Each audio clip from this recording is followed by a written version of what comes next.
రామచంద్రుడు అన్నిటికంటే గొప్పది నా ఆలింగనమని ఒక్కసారి ఆయన్ని ఆలింగనం చేసుకున్నారట.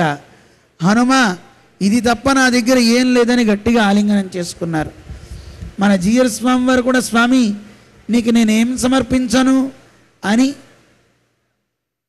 ఒక అద్భుతమైన పవిత్రమాల 72 అడుగుల పవిత్రమాలని ఆంజనేయ స్వామి వారికి సమర్పణ చేస్తున్నారు.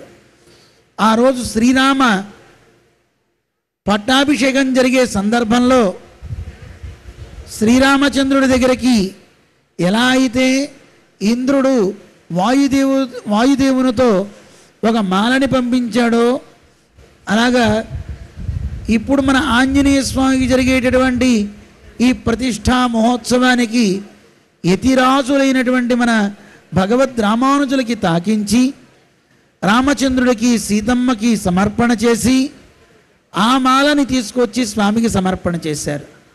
ఆంజనేయ స్వామి వారు పవిత్రమాల పట్టుకున్నాడు. ఓ ప్రతిజ్ఞ చేస్తున్నట్టున్నాడు హనుమంతుడు. నేను పవిత్రమాలని చేతిలో ధరించి చెబుతున్నాను వినండి, నేను అబద్ధం ఆడటం లేదు. 2 చేతులు ఎత్తి ఉన్నాడు హనుమంతుడు. ఏమని చెప్తున్నాడు? సత్యం సత్యం పునఃసత్యం ఉద్ధృత్య భుజముచ్యతే. ఆయనకి ఎక్కడా శ్రమ లేదట. అనిశ్వసన్ కపిస్తత్ర నగ్లాని మధిగచ్చతి అంటాడు వాల్మీకి. ఎక్కడ ఆయాసపడలేదు ఆంజనేయ స్వామి వారు.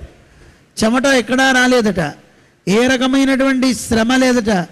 మనం కాస్త నడిచినా కాస్త కూర్చున్నా అమ్మో చాలా ఇబ్బంది అయిపోయిందండి, స్ట్రెయిన్ అయిపోయా అంటాం. కానీ అంత దూరం వెళ్ళాడు 100 యోజనాలు ఆంజనేయ స్వామి, శ్రమే లేదట.